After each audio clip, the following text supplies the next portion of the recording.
sme to vyhrabali, otvorili truhlu, ja sa pozriem takto na to veko a tam boli normálne škrabance od nechtov.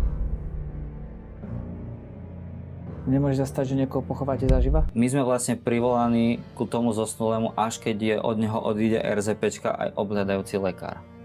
Čiže obidvaja už majú skonštatovanú smrť. V minulosti sa dávali tie zvončeky také, vieš, že si vedel, že si ešte na vedel ktorých zazvoniť. dedinách sa to ešte dáva a v Amerike sa to dáva dodnes, že vlastne keď ťa pochovajú, tak predtým ako ťa pochovajú, tak ani ti na palec ti priviažu nejaký ten povrázok alebo motúzik, ktorý vlastne ostane spopri truhle až hore na diamu, kde je taký zvonček visieť.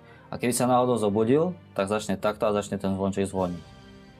Preto sa napríklad v Amerike ani v niektorých mestách hneď nezakopáva hrob, ako skončí pohreb.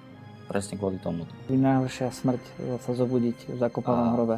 Mali sme raz nebudem menovať kde, mali sme exhumáciu. To je vlastne, že po nejakom určitom čase z dôvodu nejakého vyšetrovania alebo niečoho si buď rodina alebo polícia vyžiada na to, aby si sa vykopala rákva a otvoril sa ten zosnulý kvôli dačomu.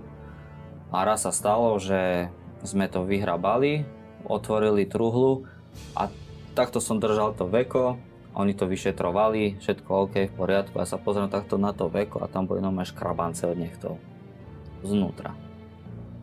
Ja som im to akože ukázal, že či to môže byť to a oni, že hej, zavri to. Ten človek sa tam musel dusiť niekoľko... Musel sa tam zobudiť, dusiť,